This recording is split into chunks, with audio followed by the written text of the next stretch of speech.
Thank you so much for joining us for our problem solving solution webinar as part of the Crafting Support Project. And for those of you who don't know me, I'm Dr. Julie McCarthy. I'm a clinical psychologist and researcher at McLean Hospital, and we are so pleased to have you with us. So our agenda for today is to go over a bit about what the Crafting Support Project is for those of you who are newer to our webinar series. And then we'll talk about really thinking about this idea of problem solving from the perspective of looking for opportunities for solutions. When would we even use some of these skills? Then we'll go through step-by-step solutions with an example that often comes up with families that I work with at least. And then we'll talk a bit about solution support, some additional resources that could be helpful.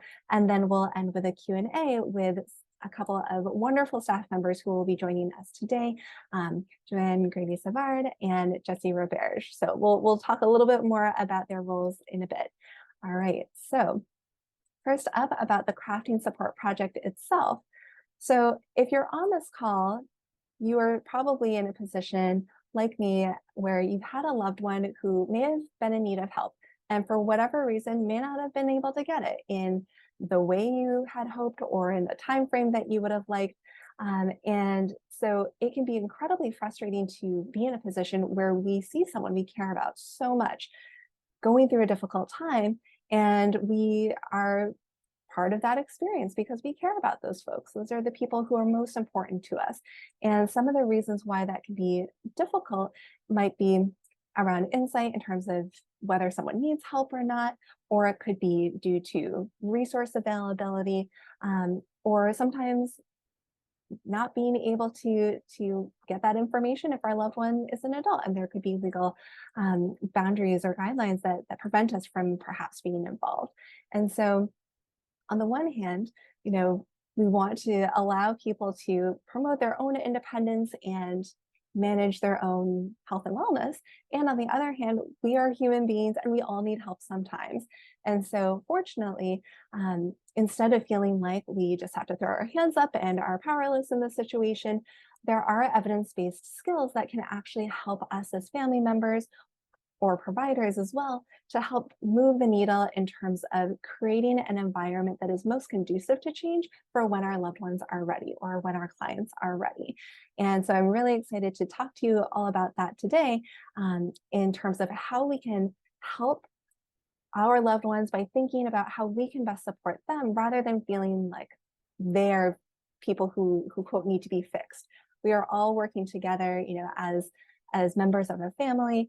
And so thinking about, well, what's in our sphere of influence can really help feel empowering for us in terms of what we are able to do in a situation that maybe was unexpected and certainly to some degrees uncontrollable. There are things that we can do to improve the situation at hand. All right, so the intervention that we'll be talking about a bit today is community reinforcement and family training, or CRAFT. And the main goal of CRAFT involves helping a loved one enter treatment or support their ongoing recovery if they have already been engaged in treatment. And 7 out of 10 family members who had been trained in CRAFT, who originally, this came out of the substance use field, had a loved one with a substance use disorder, were able to get their loved one into treatment for the first time, which is huge. Another really important goal of CRAFT, aside from treatment engagement and reducing substance use or other unhealthy behaviors, it really includes improving family wellness. So folks who have gone through CRAFT typically experience decreases in depression, improvements in anxiety, happiness. And since this has been developed in the 1990s, there's really been international adaptation and dissemination, yet domestically, at least in the United States, people are still learning about CRAFT. I just talked to someone today who had never heard of it and who's been in the healthcare field for decades. And it's hard to know everything all at once. And so this is one chance to also increase awareness about what CRAFT is for our community and the folks that you work with as well. And just to know, Dr. Robert Myers is one of the people who helped develop CRAFT, and McLean Hospital and MGH have a working relationship with him in terms of having had him come out to provide trainings and support therapist certification in CRAFT, including my own. However, this is different than Harvard Medical School that does not have a relationship with CRAFT. Okay, so what do I mean by craft? Here are some of the topics, some of which might sound very familiar to you if you've joined us for some of our earlier webinar series. We talk about in craft things like building motivation for us as family members, thinking about our own self-care and goal setting, putting our own oxygen mask on first. We spend a lot of time talking about communication, which is really the core component of craft, and one of the things that people find the most helpful about it. Functional analysis, which includes kind of a perspective taking on why our loved ones do what they do, some of the antecedents of that behavior, and then also some of the short-term positive and long-term negative consequences. And then we've also recently discussed this idea of positive reinforcement, catching and rewarding healthy behaviors.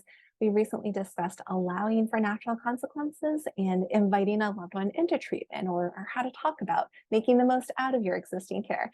And today we'll be talking about problem solving. So why are we talking about this with someone like myself, whose background is working with people with psychosis and serious mental illness?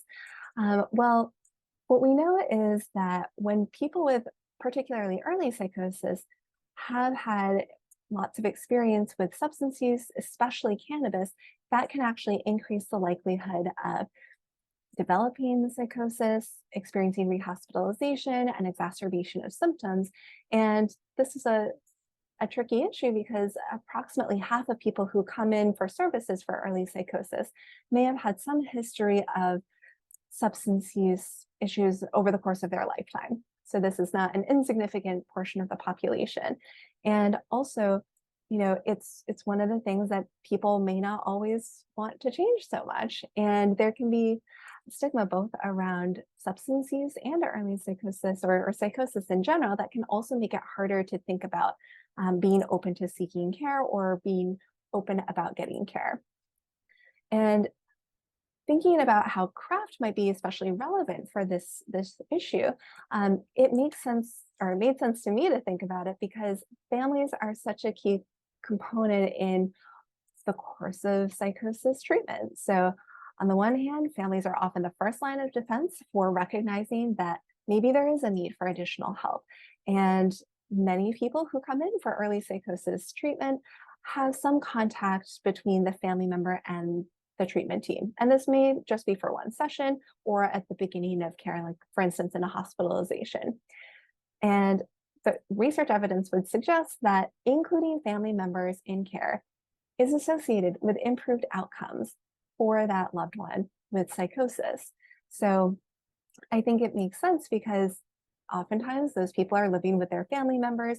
And sometimes when family members might have conflict with loved ones and they're experiencing more of what we call expressed emotion, or yes, someone put in the chat, if the family is toxic, let's say, that can actually also be associated with increased risk for rehospitalization.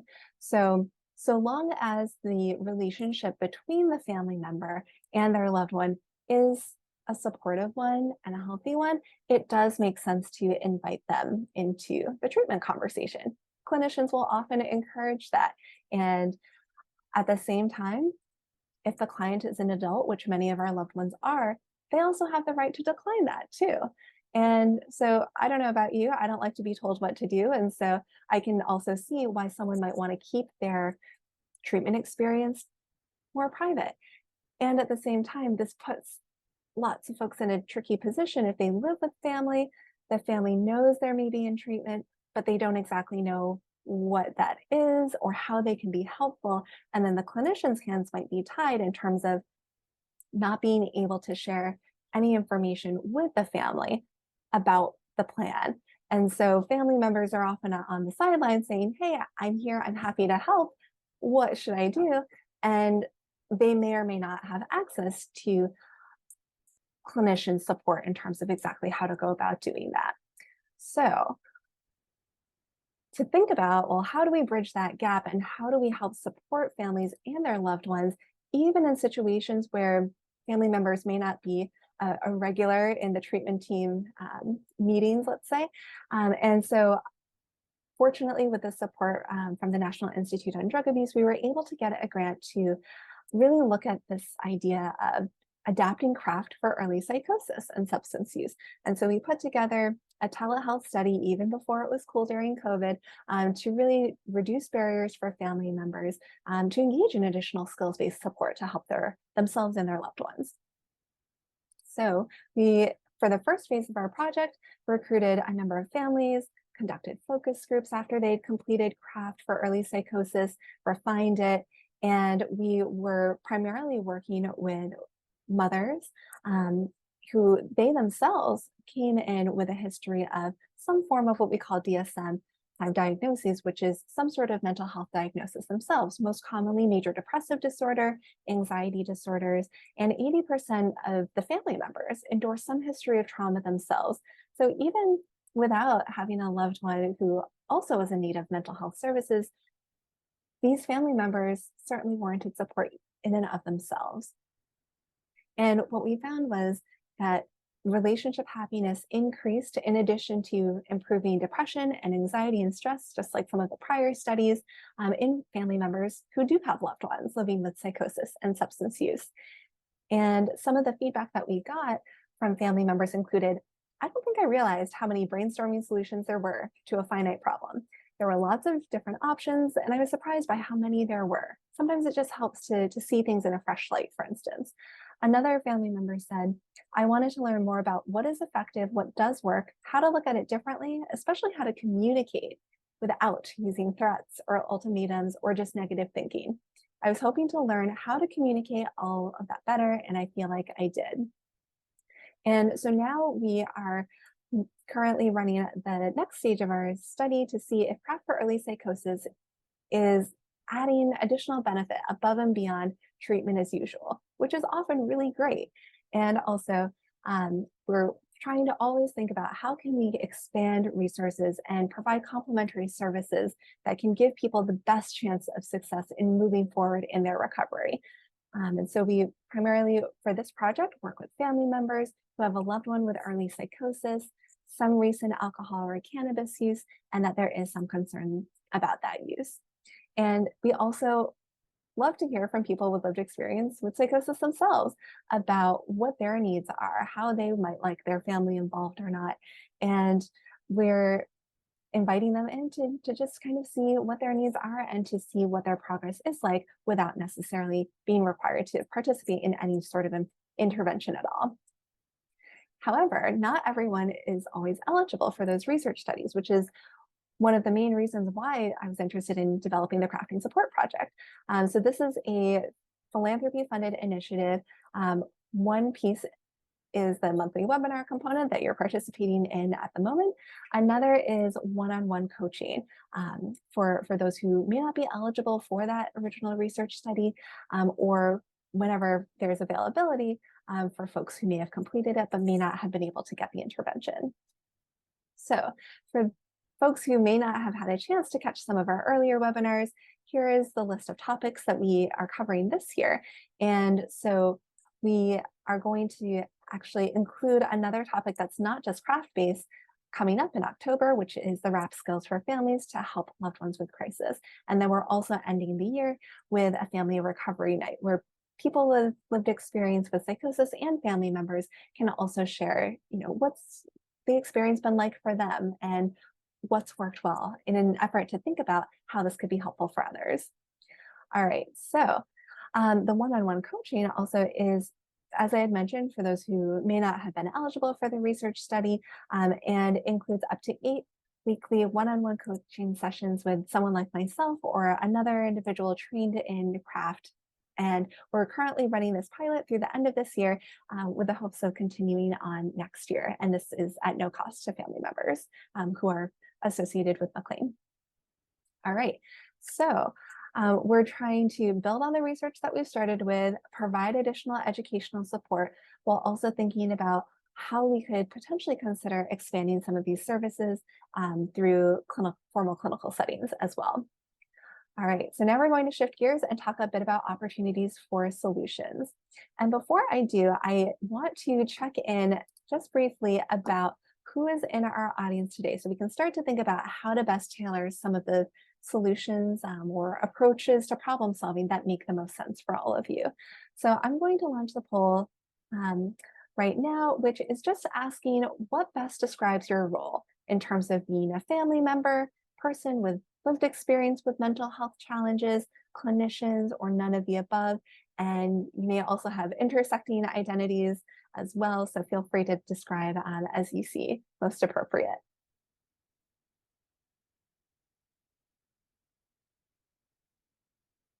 And we'll give folks a few more seconds to reply if you would like.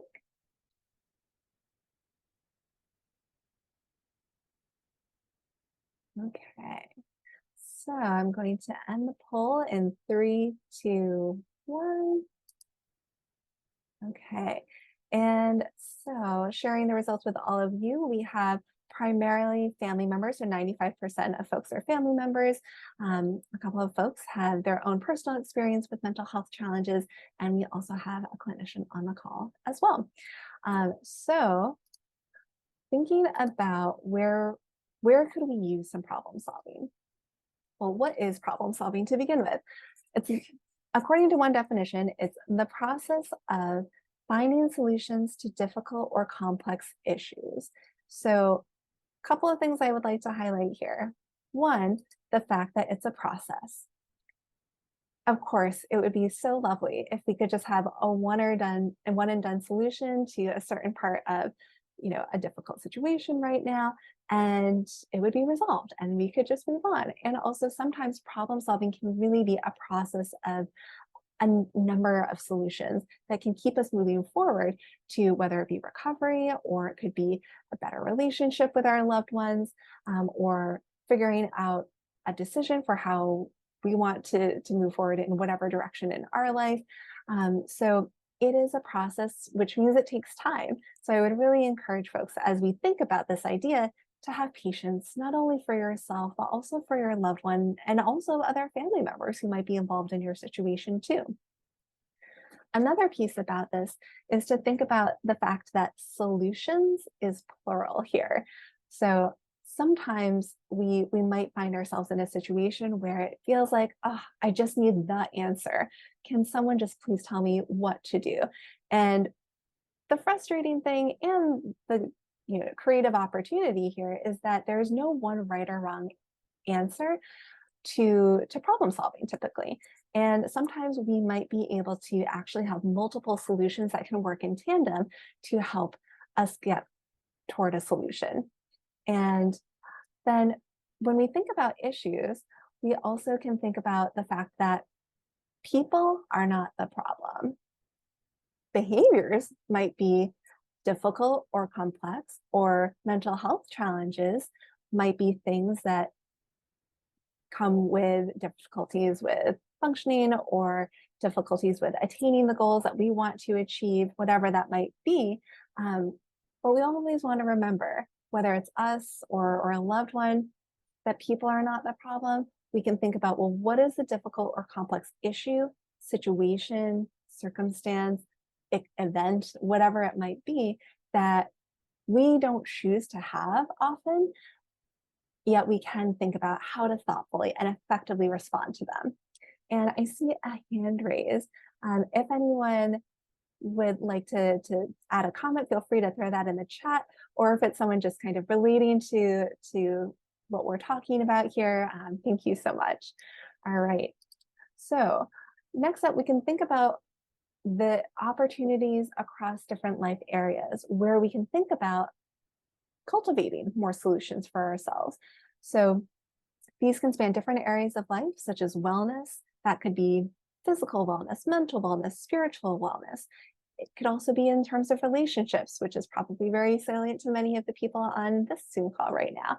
And this could be family members, friends, coworkers, etc. Responsibilities, like daily responsibilities, whether it's paying bills, doing things around the house, things that are just sort of required, may not be the most fun parts of life, but are still important responsibilities. And then we also have work, education, or volunteering, or areas where we might be engaged in some sort of skill or mastery or professional experience. And then last but certainly not least is recreation. You might think, what could be so problematic about recreation? Sometimes it's just even making the time for it, or thinking about, well, how can we still create a fulfilling life worth living for us, which includes balance, which also includes recreation. So I'm going to include another poll for us right now, which is to kind of take stock for yourself about what areas have the greatest opportunity for solutions for you right now. So taking a look at wellness, relationships, work, education, or volunteering, responsibilities that you have, recreation, where would you put your money on, or want to spend your time developing solutions the most?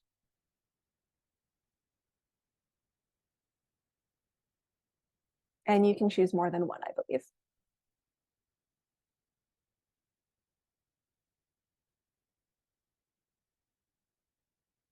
Feel free to keep the answers coming in.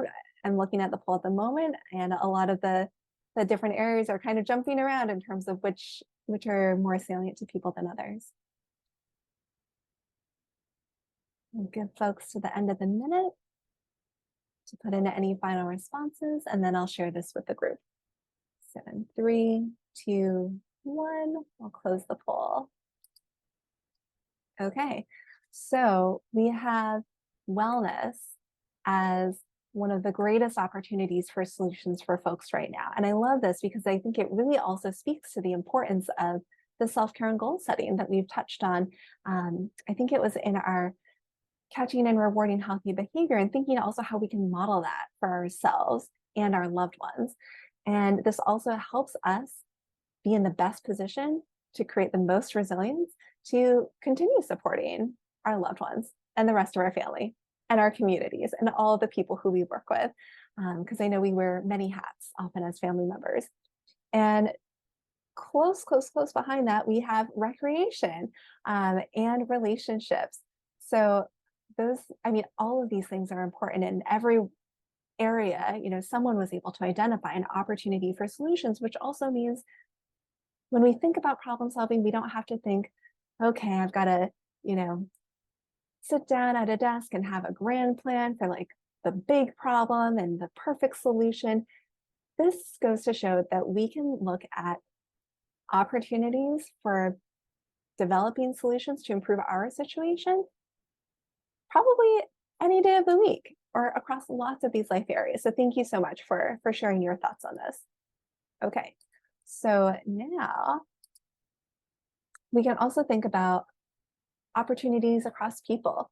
There are lots of different ways we can think about how the solutions across any of the areas that we had just mentioned might involve or be directly about in some way different people in our lives. So it could be about us, you, a spouse or significant other, our siblings, could involve our friends, parents, children, coworkers.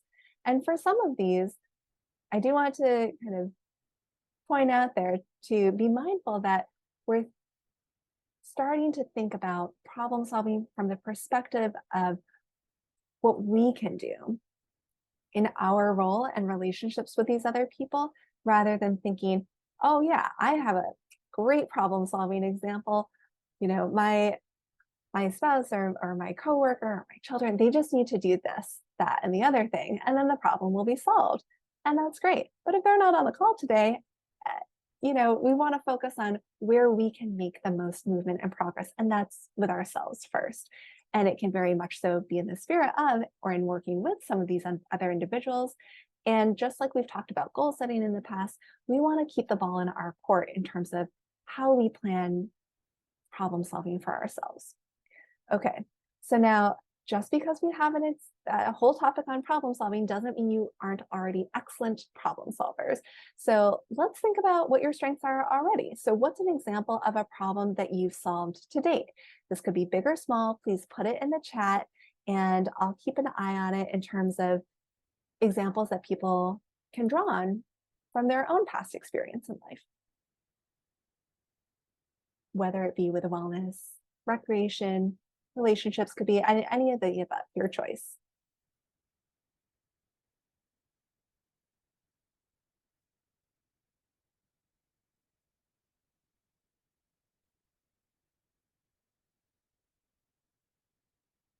So I'll put one in the chat just to start us off.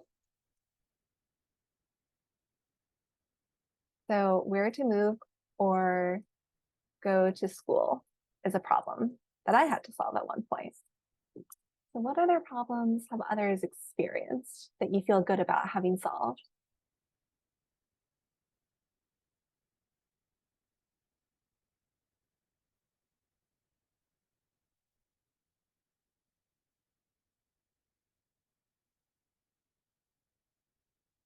Okay, someone else shared being able to figure out housing for their son through the Section 8 program. Wonderful, not easy. Figuring out how often to contact or communicate with a loved one who is struggling, right? So just like how much, you want that, but what's the right amount perhaps? For somebody else, it's having a son go to therapy. Yeah, like figuring out how you can be a helpful agent in encouraging that treatment engagement process. For someone else, it's having gotten a loved one to go to their doctor and dentist appointments. So not just mental health care, but thinking more comprehensively about that, which someone formerly did not do. So kind of making a new change there. Okay, so these are wonderful examples of how we can think about problem solving and our role often in the service of how to improve life for our loved ones and our family. Oh, some other examples that are coming into the chat include finding therapy for myself. Yes, taking care of ourselves is huge and can honestly really go a long way in terms of normalizing this process too, of getting help when we need it. And for someone else, solving a problem in terms of being able to think about, a loved one who has struggled for years, who then asks for help, to take them to a detox or rehab, even as recently as this week. Thank you so much for sharing that. And I'm so glad that your loved one was able to connect with care. Oh, another example, leaving abusive situations without financial means. That is incredibly difficult and also extremely admirable in terms of being able to do that in a way that I hope was safe for you and your family. Okay, so thank you for sharing. And I think we're all in the same boat of having had different experiences with problems that also mean that you have a lot of strengths to draw on in terms of tackling whatever else you're dealing with now and whatever else might come down the road in the future. Another person added, where to find a place where you could go in terms of helping people who are trans with anosognosia and schizophrenia. So trying to find like the right care for the right person. Yeah, that's huge as well. So sometimes we might be looking for a solution, but how that solution is delivered or the nature of that particular type of solution can really make all of the difference. Thank you for all those examples. Okay, so now looking ahead before we dive into this step-by-step kind of to-dos here about how to go about solving these problems, thinking ahead, where would you like to go from here? What is a problem you would like to solve? So we can think about how to incorporate some of that into our conversation today, whether it's during the slide presentation or our Q&A, and also thinking about future webinars too, if there should be whole topics on certain areas, depending on people's problems that they'd like to solve going forward.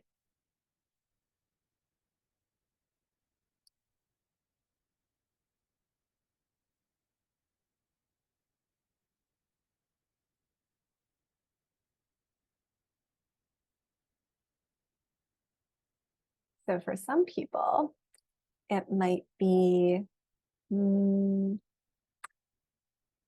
how to talk with a loved one when they don't answer my calls or texts regularly, or you might not see them very often. And yet there are important things to communicate about. Sometimes that comes up with families. For somebody else, it's convincing a loved one that they need medication to feel better. That can be such a tricky one to deal with, and also a common one that people experience. And I will, full disclosure, I'm not a prescriber, so I'm not going to pretend to be an expert on medications myself. But yes, that is something that definitely comes up. Someone else can also relate to that idea, but then also even just the idea of helping to encourage a loved one to see the value in seeing a therapist too.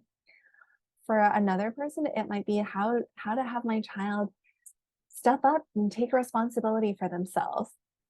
It's tough, especially if you've got a child who is a young adult, where developmentally it is a normal and challenging time to transition from being fully supported by family to becoming independent.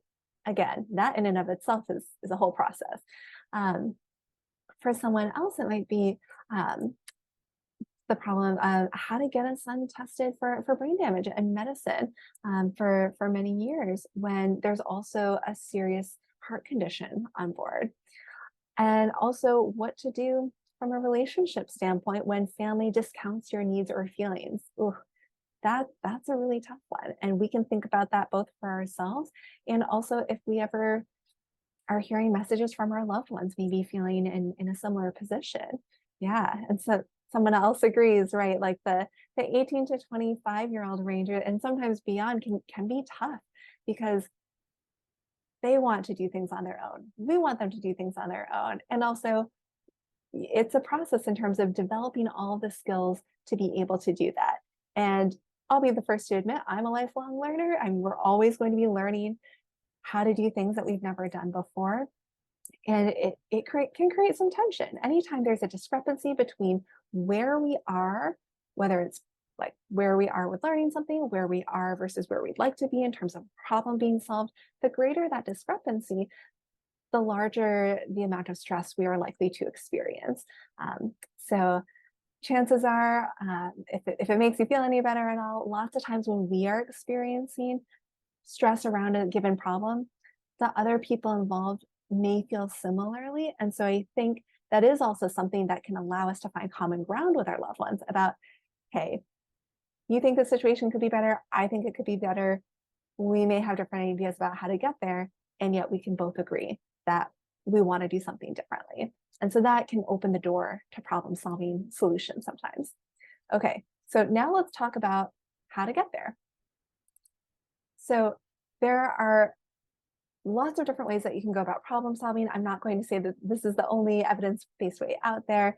From the craft perspective, we break it down in terms of defining the problem narrowly, brainstorming possible solutions, eliminating unwanted suggestions, select one potential solution, identify potential obstacles, address each one, decide on the assignment and do it, and evaluate the outcome. So we'll go through each one with some examples, and then we'll wrap up with some resources and get started with our Q&A.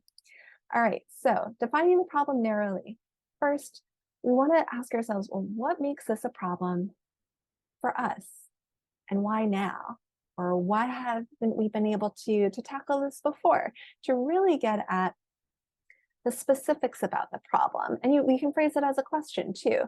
And this can help because the more we're able to clearly define the problem, the better we're able to align the solutions to the matter at hand. And so, if we're off a bit, it's like sailing a sailboat. If you're off a couple of degrees and you head out full force into the ocean, if you're going full steam ahead for days or weeks or years at a time, you might find yourself way further off from your target solution than if you had maybe readjusted at the beginning to make sure that you were headed in the right place to begin with. So some examples of solution or some problems that we might be defining might be, how do I talk with my loved one, maybe about medication? Or how do I talk about whether or not it makes sense for them to go back to school? For someone else, it might be, right, making that decision. Which job is most beneficial to take right now? Or future concerns, like what do we do if things are going well now and down the road there is another episode of mania, let's say, or maybe those symptoms of psychosis like hearing voices or having some paranoia about others out to harm them. What if that comes back? What should we do then? So all of these could be examples where we're getting at kind of the who's involved, but what specifically are we concerned about, and maybe a little bit about the time frame too. So an example problem that we'll be walking through for the rest of the steps is, what can I do if I'm concerned about my loved one needing help in the future? And here help, we're talking about psychiatric help. So the next step is brainstorm possible solutions. So it can be really easy to go into problem solving mode by saying, oh, been there, done that. I've tried everything already. Like, none of this will work. And if that were really true, none of you would be on the call today in terms of trying to think about what else you can do slightly differently to improve the situation the next time you give it a go. And so here, this is a chance to list as many solutions as you can, maybe ones you've tried, maybe ones you haven't tried in a while, maybe new ones, and including all ideas without judgment. And we can also keep in mind that even the status quo, or quote, doing nothing, is a choice. Just because it's been that way doesn't mean it needs to stay that way. So for example, here are some solutions that could come up if a loved one, if you're concerned about a loved one needing help in the future. So it could be things like, all right, ask them if they talked with their treatment team, ask for a family meeting. It could be talk with them while they're doing well to ask about what you could do to help support their recovery and keep things going well, or talk with them about whether they're interested in a wellness recovery action plan to think ahead. The next step is to eliminate unwanted suggestions, to narrow down that list. So we're talking about things you would never do and things you wouldn't do right now. So for instance, some people might say, all of these are decent. And at the same time, many families that I've worked with at least have said, well, I really just don't want to sit on my hands and watch all of this go down. There must be something that I can do in a helpful way. And so maybe we're crossing out, let them manage the concern themselves. So the next step is to select one potential solution of the remaining solutions. So knowing that some of them could be decent, maybe together, maybe over time, we want to just focus on which one solution you could imagine yourself doing this week, and circle it if you're writing this down, for yourself. And so for instance, some family members might say, well, okay, I want to go with the talk with them while they're doing well to ask about what we could do to help support their recovery. So we can kind of think ahead versus kind of catch things in a more reaction standpoint. The next step is to identify potential obstacles. So what might get in the way of this working? What might be difficult for myself to approach this conversation or have it go smoothly? So some obstacles might be hard to find a time to talk, or, well, what if we talk about it, but we or they may not remember the support plan, or there could be differing views on what the potential concerns might be in supporting recovery. So then we want to address each obstacle and really think about how can we head off some of these barriers and mitigate them or eliminate them if possible. So if we can't address each obstacle, we might want to consider alternative solutions or turning some of those obstacles into opportunities for solutions themselves. So for instance, if you're having a hard time finding time to talk, you can choose a time when you both are in really good moods, or you could text them. If you don't remember the plan, write it down. If you have differing opinions, you can ask, well, what does your loved one notice? What do you notice? Or include all people so you're on the same page if you have multiple parents involved, for instance, or other family members who would be important to have on the same page. The next step is to decide on the assignment and do it. List exactly the who, what, when, how to do the plan, keeping goal settings in mind in terms of being specific and clear, and set a time to actually do it. So for instance, we could say, all right, what do I really want to say here? One example could be, you're doing so well with your studying and meeting with your treatment team. I'd love to know what I could do to help you stay on track. What would be helpful for you? If they're open to this conversation, you can also add, what signs, if any, would give you the sense that things are getting harder?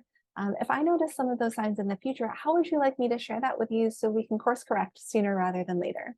And so the what is the conversation, writing down the plan, and the when might be Saturday at lunch when we're in a good mood and everyone's in a clear headspace and sober. All right, last but not least is evaluate the outcome. This is something that you can only do after you put the plan into place. And you want to ask, well, what went well? what do we need to update about this plan, or what changes are needed?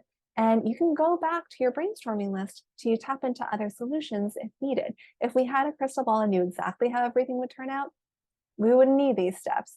So we go in with our best educated guess, and it's okay to update our problem solving in light of new information. Okay, so a quick note on some solution supports to be aware of. Well, first, you do not have to do this alone. Clearly, there are a number of people on this call right now, which means you are not alone. And you all know your situation best. You're the expert in your own experience.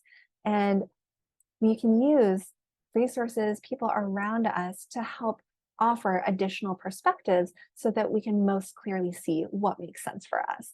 So we can talk to family and friends that we can trust, clinical providers, yours or your loved ones, if you have communication with them, support groups, which we'll talk about in a moment, and additional educational resources, whether it's webinars like this or anything that you find helpful. So in terms of McLean resources, we have a number of support groups, one of which is led by our own Joanne Grady-Savard, who leads the Mothers Collaborative Community Group. And we also have for clients themselves or loved ones who are interested in developing a wellness recovery action plan. One of our peer specialists who will also be leading our next month's webinar, Lisa Charland, is a peer specialist at McLean, and she will be leading this free in-person 10-week session. It starts tomorrow. As of Monday, she still had a couple slots open. So if you have a loved one who might be interested in signing up, feel free to shoot her an email to see if there's the ability to sign up. If not, she does tend to offer this free course regularly. Okay, we also have resources like NAMI Family to Family, the National Alliance on Mental Illness. The Cole Resource Center is also a wonderful set of people and resources to help you navigate mental health care for you and your loved ones. And they used to be located in the McLean cafeteria, actually. And also DBSA, Depression and Bipolar Support Alliance, can also offer help to folks who are experiencing affective, mood kind of presentations in their mental health needs, and caters toward people with lived experience and their family members as well. All right, so without any further ado, we are going to turn to our Q&A with our panel of staff, including Joanne Grady-Savard, myself, and Jessie Roberge. So I'm going to stop sharing my screen so we can see all of our panelists. And thank you so much for being with us today. So let's start with introductions. Joanne, would you mind going first and introducing yourself and your role at the hospital? Sure. Thank you so much. And thank you so much, Dr. McCarthy, for all that you're doing. Sure. So my name is Joanne Grady-Savard, and I'm the Director of Peer and Family Support Services. We are also philanthropically funded, and as far as I know, I believe we're the only non-clinical family advisory support and peer support center in any freestanding psychiatric hospital. So I define myself as a family advisor. And so I use my lived experience to support families and caregivers on their journey, helping loved ones with the mental health care system. Some of the things that I provide and we provide are one-on-one coaching. We're thought partners, we're strategic navigators. I do run a Mothers Collaborative Community Care Group for mothers every other Tuesday. We also have a vibrant content library of resources like Dr. McCarthy just gave in terms of NAMI and whatnot. The other part of the work that we do is we have 3 certified peer support specialists who live with mental health challenges. One of them lives with OCD, August lives with schizophrenia, and Elizabeth lives with borderline. They're all certified peer support specialists in the state of Massachusetts, and they go into the units and they meet with folks in the units, and then they bridge them over to our non-clinical support service. So that's a little bit overview of what we do, and I do. Thank you. Great. Thank you so much. And what exciting work you're doing. The families are really very fortunate to be working with you. And Jessie, would you mind sharing a little bit about what you do and your work at Appleton? Sure. My name is Jessie Roberge. I've been an occupational therapist for almost 20 years. And the last 14, I've been at Appleton House, which is a residential program at McLean Hospital for individuals living with bipolar and psychotic disorders. Great, thank you so much. And so thinking about, for those who might be less familiar with this idea of occupational therapy, would you mind sharing kind of what that is, and kind of the scope of the work that you do with the clients at Appleton House? Sure. So, an occupational therapist looks at whatever problem, issue, disability that is maybe getting in the way of somebody living the life that they want to be living. So, an occupational therapist might work in a school with a child with autism to help them function with autism at school.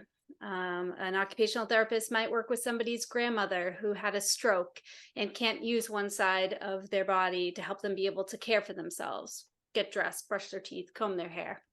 An occupational therapist in mental health looks at how one's mental health conditions have gotten in the way of them living the lives that they want to be living.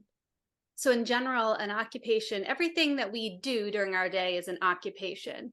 So we used to say that for everything that you do, from the time that you wake up to the time that you go to bed, is considered an occupation. But now we include sleep in that. But I still use that analogy since people used to think that occupational therapists just do work. But it really includes many of the areas that Dr. McCarthy talked about, from self-care, leisure, social, the things that we do to feel productive, the relationships in our lives, as well as what we do in our free time. So the beauty of my work, and I tell my residents, is kind of anything goes in occupational therapy because everything is an occupation. And so occupational therapy is really based on kind of it being client driven and based on one's individual roles and responsibilities and the meaningful and purposeful occupations that they have in their life. Thank you. That was a really helpful description of all the work that you do. And I love that it's so client-centered too. So it's not just a one-size-fits-all approach to what it means to live a life, worth living. And so for Joanne, what would you say are some of the most common challenges of the families that you support at McLean? Yeah. So there are a few. Several common challenges that I have lived through myself and with myself, as well as those in which I am supporting, are guilt and worry. It's my experience. So when I was 17, my mother had her first psychotic break. And in those days, they didn't really have a name, or there certainly was no support or education provided for families. So sadly, I called the police. I was alone, and she went to a clinic on the Cape. They gave her a shot, and she slept for 3 days. And I honestly thought I killed my mother. No one came to say, oh, this is what we think your mother may have or whatnot. I had 5 siblings. Every one of them lived with serious mental illness. So when my twin sister had her first suicide attempt when we were 3, again, what I did, called the ambulance, had her go to the hospital. And when I called my father said, release her immediately. It will bring shame to our family. So I did. Again, no support for families. So I have lost 3 siblings. And then when our oldest son became ill, I thought, I'm going to pivot my career, which is what I did. So having the experience as a daughter, a mother, and a sibling, it has been my mission to try to rid myself of survivor guilt and worry. When is the next shoe going to drop? Feeling like you always have to be on edge, like you talked about earlier, trying to have a plan ahead of time. So the other thing that I find oftentimes with family members is there is this belief that maybe they caused this and they can cure it. So, again, a lot of families I work with think, well, if I can just say something in one way, then maybe it will turn around my loved one, or maybe that individual will hear something. Other challenges, significant challenges, are stigma, right? Not having a voice or a narrative, how to define, you know, the experience of having loved ones within your family network. And then last but not least is not understanding, from my perspective, is that when we have a loved one with mental health challenges, my experience that I didn't know, it's like poltergeist. It not only affects our loved one who may live with those challenges, but it affects us as well. And how can we navigate and manage that? So those are for some of the common challenges. Yeah, thank you so much for sharing. And of course, I'm sorry for your losses. And I think it's a real valuable experience or perspective that you're bringing to the work that you're doing. And so thinking about, you know, how to think about going about finding some of these best solutions to some of these problems and whatnot, you know, where do you find that families kind of can see the most opportunities for problem solving in these areas? Because some of these issues, like stigma, for instance, seem so broad, or, you know, part of our larger society at the moment, at least. And so either, you know, Joanne, for you or for Jessie, where do you feel like you see opportunities for where people can make movement in terms of some of these areas the most? Jessie, did you want to take that, or would you want me You to? can start. Okay. So opportunities for change in terms of problem solving, one, I think, is to, you know, so my experience in working with families and caregivers is, let's start on the stigma, right? Let's think about having these really critical, compassionate conversations in a way that we could all feel safe and transparent. I'm not a clinician. I come from a business background. My degree is in organizational behavior. So what I always try to do is accompany them on the journey with no judgment. So if we can talk about stigma and how that may be blocking some of the ways in which they can provide compassionate, effective, intelligent care, then we might have an opportunity to come up with some of the solutions. I love how you showed us, Dr. McCarthy, of a strategy. It was sort of like looking at because I have a business experience, I was an entrepreneur for 30 years, like a business problem, right? And that is how I think. The issue is when we're in a crisis and time is critical and we may not be our best selves, I think it's really important for families and caregivers to have that type of an action plan. So a lot of planning and a lot of admitting that you may need to do some things in the moment that you may not feel comfortable, but you need to find the courage and compassion to do those things. Did that answer your question? Yeah, I think that's such an important point, thinking about, you know, rather than how can we tackle the issue of stigma as a whole in our greater society, really think about, well, how does this affect me, if it does, in terms of my relationship with other family members? I just led a focus group last night where something along those very lines came up in terms of how, you know, someone may view another family member and thinking that maybe almost the opposite of like, oh, I caused this, more like, oh, it's, you know, you should be able to snap out of it. Like, this is your problem. Like, you should be able to deal with this. Why haven't you figured it out? And so that type of stigma can make it understandably harder for family members to be there, provide support, listen, and empathize with a loved one. And so, yeah, starting with, well, what can we do for me today makes sense. And I also love your point about what do we need in different states of our best self. So the writing things down is huge.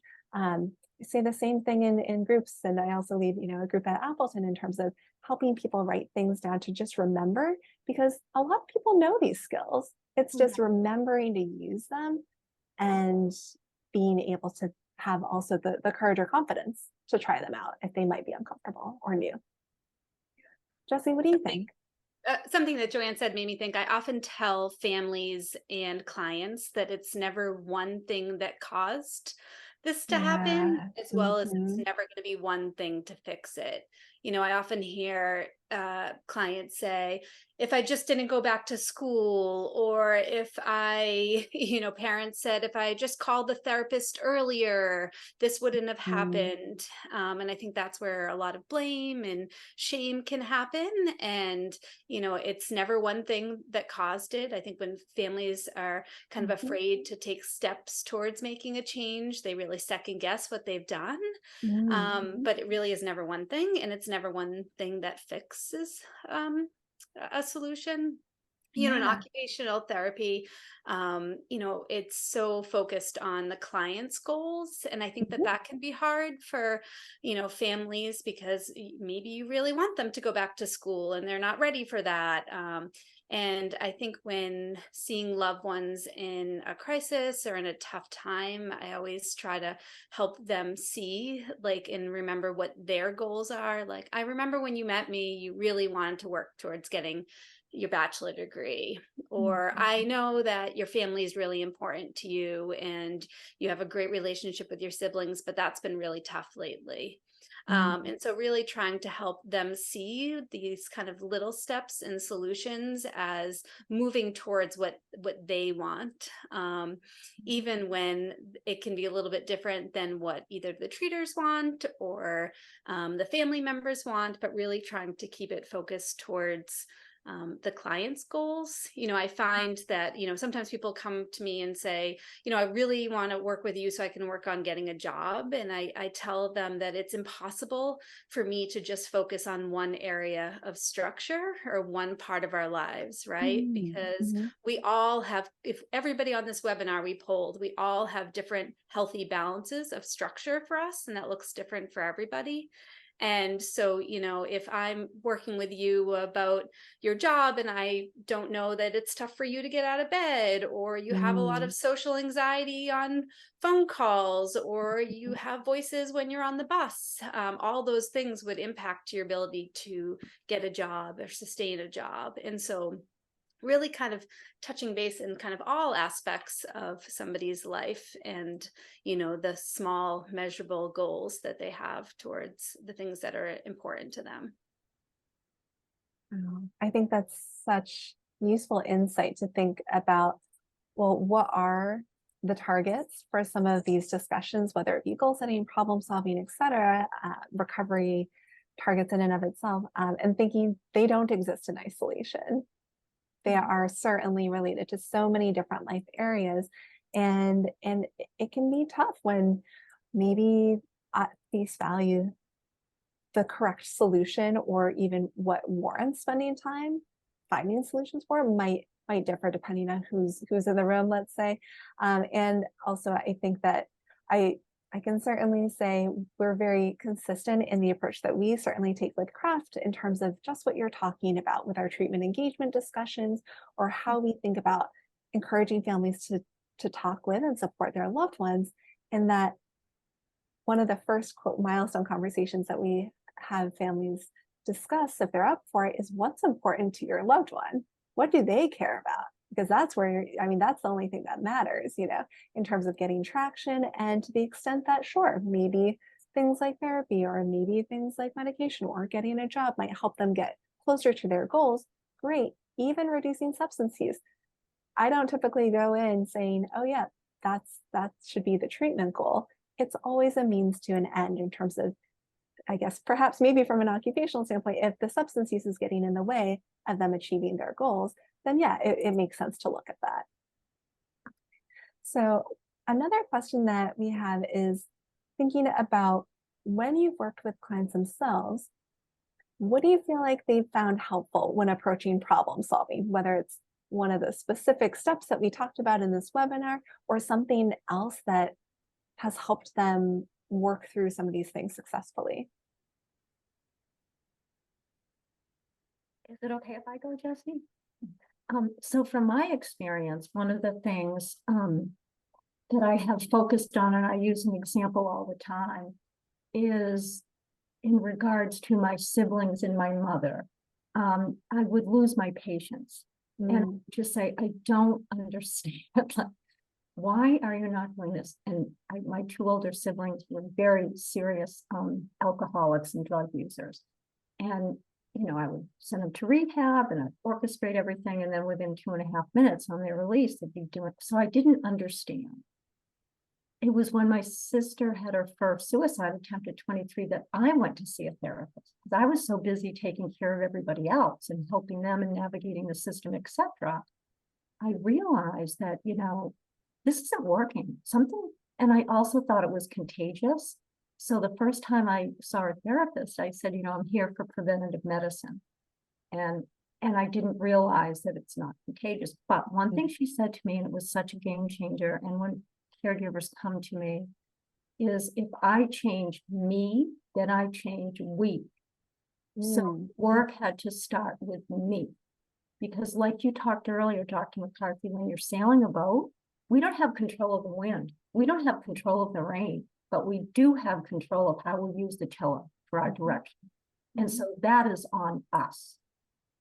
So that's the most critical thing for families and caregivers, I say. And what that means is you need to be educated. You need your own support system. When was the last time you had a physical? And I can't tell you how many mothers particularly say to me, oh, no, I'm fine. As long as we take care of my child, then I'll be able to get to me. Oh, yeah. 100%. And I'm like, so it takes a while to come to that understanding. Yeah, thank you. Jessie, what do you think has been helpful in terms of working with the residents? What do they find helpful knowing that, for one person, a certain task or occupation might be easy peasy, and for other people, it might be much more difficult. So what have been some of the helpful strategies or components of your work with clients? Yeah, as the occupational therapist, seeing the people come to Appleton, many of them have had lots of starts and stops. They've tried college, it hasn't worked. They've lost a job, they may have lost some friends or isolated themselves. And I think that there are so many things that really knock down people's self-esteem. And so I really try to set them up for success. And I talk a lot about stepping stones, and that I want to help kind of break down the task. That's one thing that I'm going to say occupational therapists are really great at breaking down the tasks. And I was talking to a OT student recently about just even like watching somebody cook, where my mind was going and all the different ways that skills and stuff that they were doing outside of, the actual life skill of cooking. And so I think occupational therapists really try to help residents break down that there's the tasks that they're going to do. So, for instance, if they want to go back to college in the fall, they're here at Appleton. In the spring, I see it as the deep end if they were to go back to jumping into the deep end, if they were to go back to school in a full course load. And so I want to kind of help them break down the tasks to both build self-esteem, kind of give confidence in themselves and maybe their treaters and their family members that they can do these things. So maybe it's starting with an adult ed class that is offered in Harvard Square, or maybe it's taking one class, not for credit, or, then going back part-time. So I really try to help set them up for success. I think that there is benefit in when, I always tell them, if you come back to Appleton and say, I left class 20 minutes early and I had a lot of symptoms, you still made it there. You still, you still got on the bus. That was hard. You still sat next to the stranger and maybe chatted with them. I really try to help them see the little steps that are helping move them towards their long-term goals. And, when people kind of seem like they're jumping into the deep end, I express like worry that, I don't want to have them have one more thing that hasn't worked out for them. So I think, breaking down the steps, the things that they can achieve, and, finding the supports that can help achieve them, NAMI, whether it's the college mental health support group, kind of seeing peers. I think one thing that's so beautiful about Appleton is that they're in all different levels of recovery. So, the person that just got to Appleton is seeing the person that's walking out the door who just landed the part-time job and is going back to their friends and family.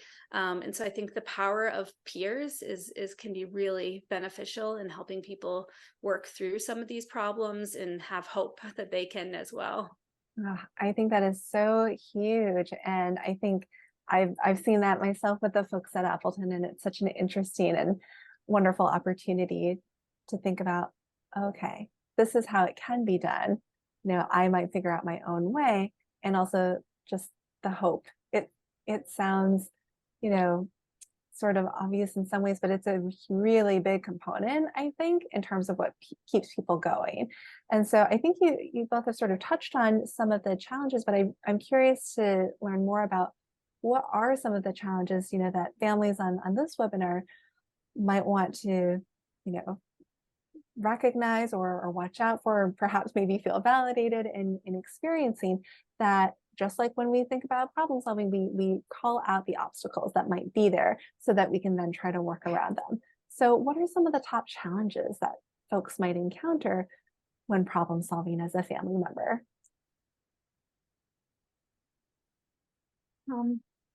As a family member with problem solving, and someone just put this in the chat too, if we come up with solutions, a list of solutions, because the other thing I believe when we're coming up with solutions, we need as many as possible, because our loved ones always want a choice, right? So it's really important. So an example would be, well, if you don't take your medicine, then you're not allowed to live here, right? But something would be, and here's the other thing. Think about it. Would any one of us want to take that medicine for the rest of our life? I mean, think about that. Would any one of us want to be told that you need to take this medicine for the rest of your life? And so if our caregivers and families can think about it from that perspective and just say, or think about, tell me this experience. What is it about the medication? What are some of the issues that you're having? Is there any way we can start to minimize those? So working, again, identifying what the problem is, digging deeper into what are the specifics, and is there a way that you can advocate together? Families might not like some of the answers they're going to get, but is it workable? Can it be workable? Oftentimes when families come to me with that, there's wonderful psychopharmacologists at McLean that I'm able to recommend, and oftentimes the family member and loved one would go just to think about some of the other things around medication.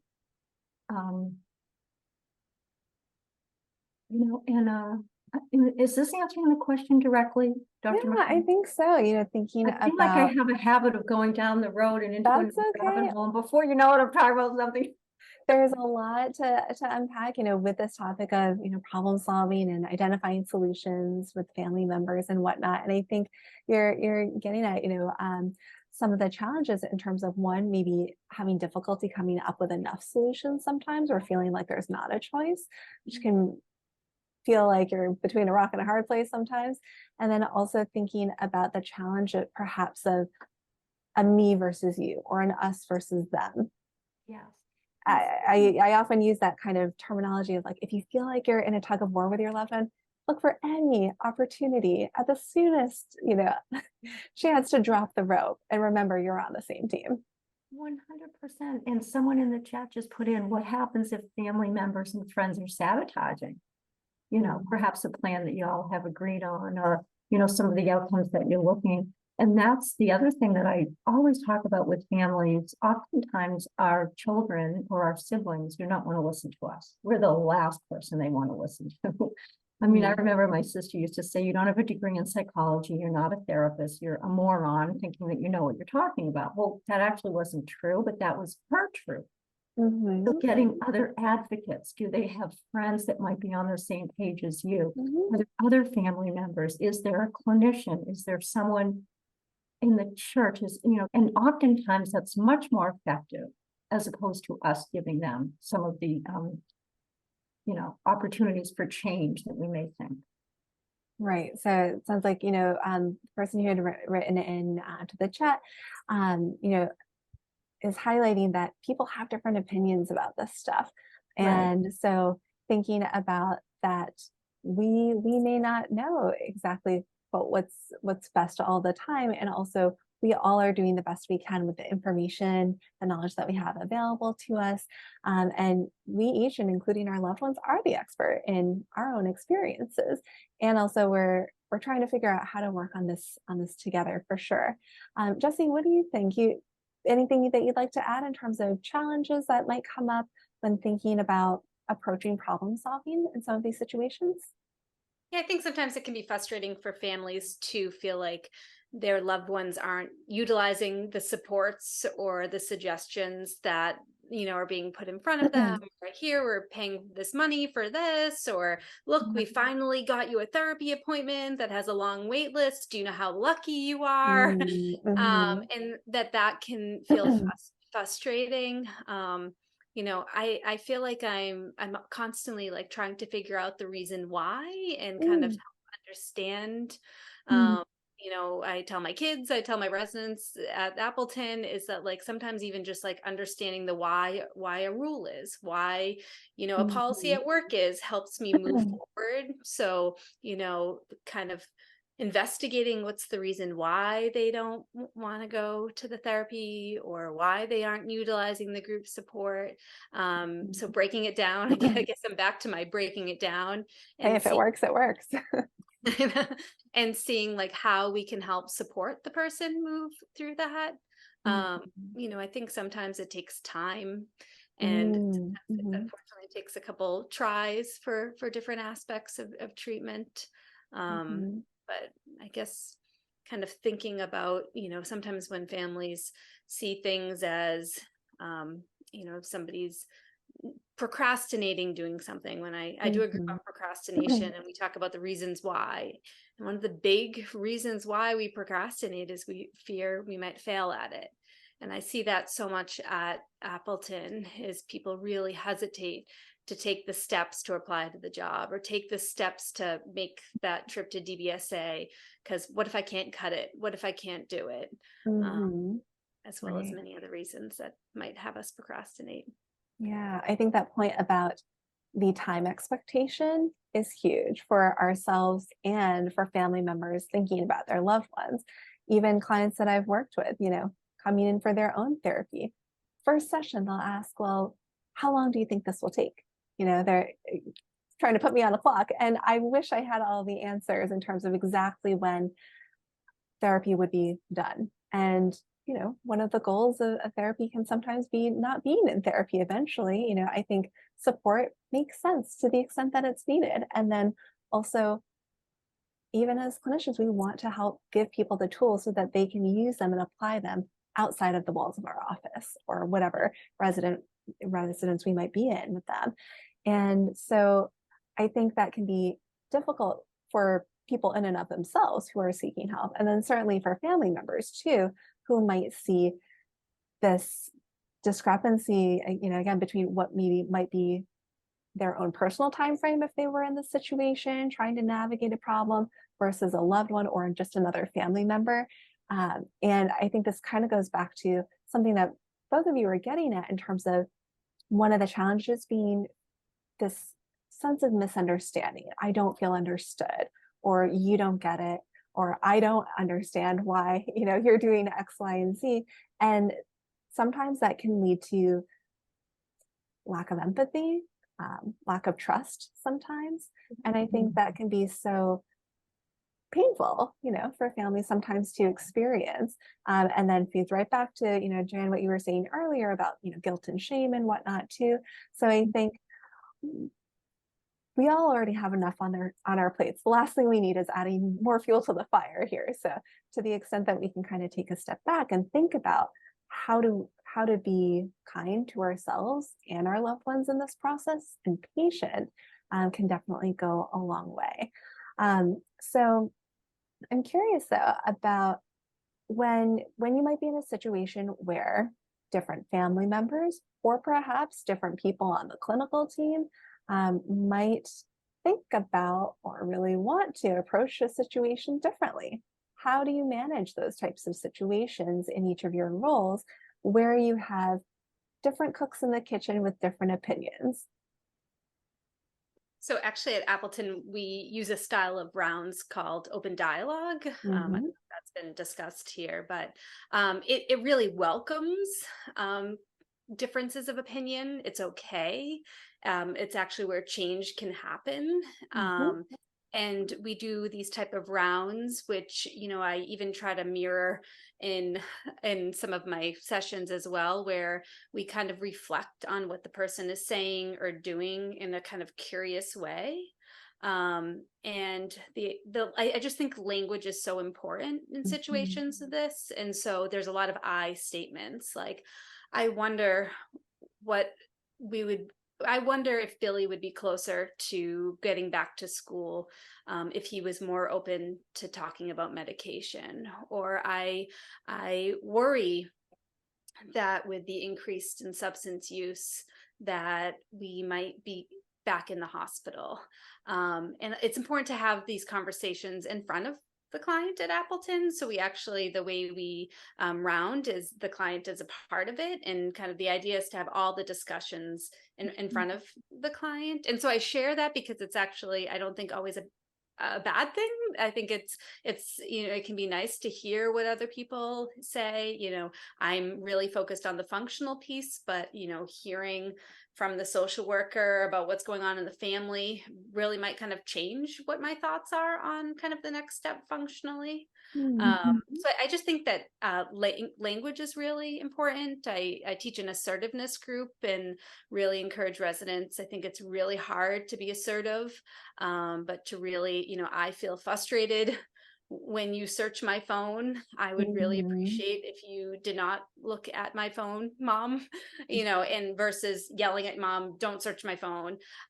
So really trying to maintain a calm and kind of use I statements. I know, so I feel like I'm digressing for the question too as well, but I just want to say that I think that it's not always a bad thing when people, you know, disagree in different family members, because it's usually all coming from concern, and usually it can be a great way to brainstorm about different solutions. Thank you so much for sharing. And I think open dialogue might be new to some of our attendees, and I think it is a really wonderful way to foster that open communication with anyone who might be relevant in what we call the network, whether that be, you know, the client themselves, a resident, providers, family when appropriate. And yeah, it doesn't always have to be the case that everyone needs to always end up on the same page, as long as they feel heard too in that process. And I think this kind of also points to this idea of, you know, thinking about the why and being able to hear everyone's different perspectives helps you get a better sense of what the why is from the different people involved. So yeah, thank you. Joanne, any thoughts for you about, you know, your thoughts on some of these differing opinions that might come up in a family or in a situation? Yeah, and thank you so much, Jessie. I love your narrative on open dialogue. And one thing that you said, I think so important for all of us to know and understand, is to lean into conflict and to open up these critical conversations. For me, what that means working with families, there's a lot of families that I work with, and they think the doctors are completely wrong. They think that they should have access to all of the records. They hate HIPAA. They don't agree with it. They think the medication is completely wrong. They don't, I mean, I'm generalizing. And by the way, that used to be me. So I'm not, you know, I lived that life for a long time. And so oftentimes without having an open dialogue, it definitely causes more fear, more conflict, and more illness, in my opinion. That's my experience. So when I'm working with a family and they don't agree with what the clinical team may say, or they don't agree what their loved one believes is in their best interest, what I always talk about with them or advise them is preparing for these conversations with their clinical team in a way that they have to partner with a team, and that there's nothing wrong expressing their thoughts and ideas, but they're not experts. Like you said, I mean, they're the expert of their own experience. But if love cured mental illness or helped forward recovery, my gosh, wouldn't our loved ones all be, you know, singing and dancing, being out in the real world, right? practicing love can mean, and compassion and care can mean agreeing to disagree, or just allowing other experts to, and listening to our loved one and trying to find a way that you can accept where they're at that moment in time. So again, talking about, like what Jessie said, the narrative, put that conflict out on the table and try to practice patience and kindness. Yeah. And I think that, you know, we're hitting at all different types of spectrums of what some of the family dynamics might be like with different people. You know, on the one hand, sometimes there can be a lot of tension there. On the other hand, sometimes that can become its own challenge where people avoid conversation at all costs and there is no communication. And so one person put in the chat, you know, how can you be assertive, you know, with family or friends when you might have a diagnosis and they think that means all your input is invaluable, which I think goes back to the stigma point, where that is a myth that people might think, oh, you're not qualified to speak on X, Y, or Z, or you don't know what you're talking about per se. And so Jessie, from the assertiveness group standpoint, thoughts on that one, because I think that's right up your alley. Yeah, totally. I do a whole group. I do an 8-week module on assertiveness, and one of the groups is like, how does assertiveness, like, how do you maintain being assertive when you don't get what you want, right?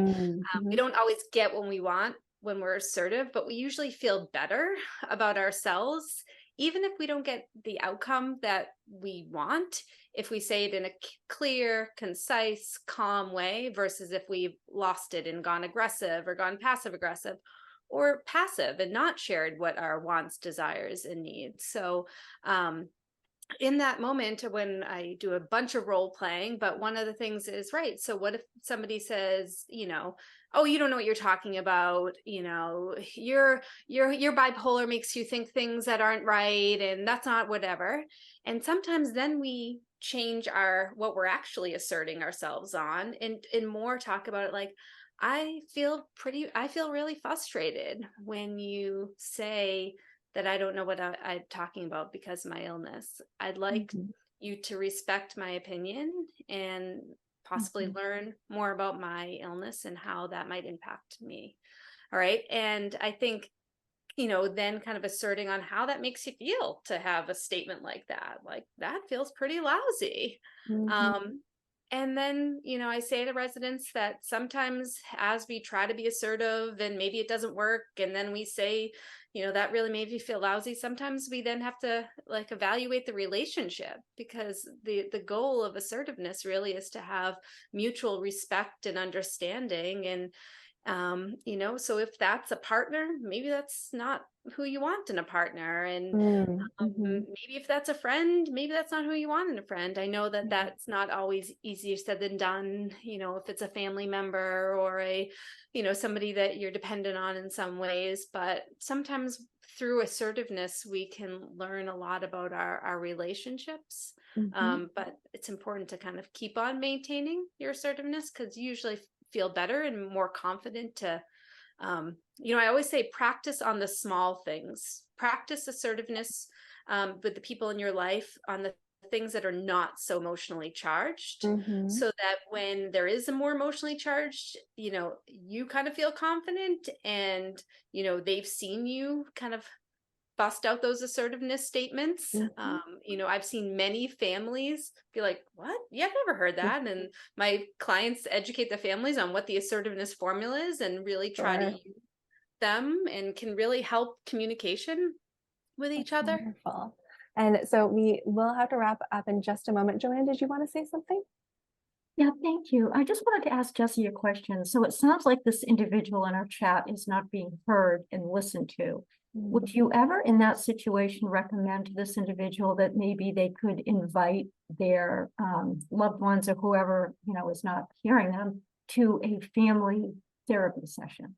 Oh, absolutely. That's used a lot at Appleton, you know, a third and party. So maybe the individual can say, you know, mom and dad or my partner or my sibling, whatever, I don't feel safe talking about this with you because you're discounting. And I'm wondering, you know, could we have a professional involved in this dialogue? Yeah. Just wondering, what you think? Yeah, totally. And I think that, you know, sometimes I hear people say like, mom and dad, I don't feel supported, right? Well, Mhm. what does not feel supported mean, right? So with assertiveness, it's really key to be as specific as you can. I feel frustrated when you change the subject every time I talk about being discharged from Appleton. I'd like to be able to have a conversation, right? So really trying to, and I think that can go to the problem solving, and assertiveness is really as concise and clear and as specific as that you can be. In assertiveness, there's two words we never use: never and always. And so versus saying you always say my input is invaluable. Well, that might not be the case, because if you say it's always invaluable, the person is just going to be racking their brain the one time that it wasn't invaluable. They didn't think that way, right? And so really trying to be as specific as you can. And certainly family therapy is a great place. Thank you so much. I'm glad that we were able to end on an example of, a solution that might incorporate inviting the family into the conversation as well, if someone might be open to that. So thank you again, Joanne and Jessie, for joining us. And for those of you who are interested in continuing on in our webinar series, next time we have our family webinar on Thursday, October 12th from 5 to 6:30. And this is on RAP skills, that wellness recovery action plan for families to help loved ones in crisis, with Lisa Charland. So thank you so much for those who have supported the research that led to this, and certainly the philanthropy support that has made this webinar possible. And if anyone has any questions or would like more information, feel free to get in touch. My email and phone number are here, and we will see you all next time. And if you have a chance to complete the feedback survey, I put it again in the chat. Have a wonderful night, and we'll see you next time.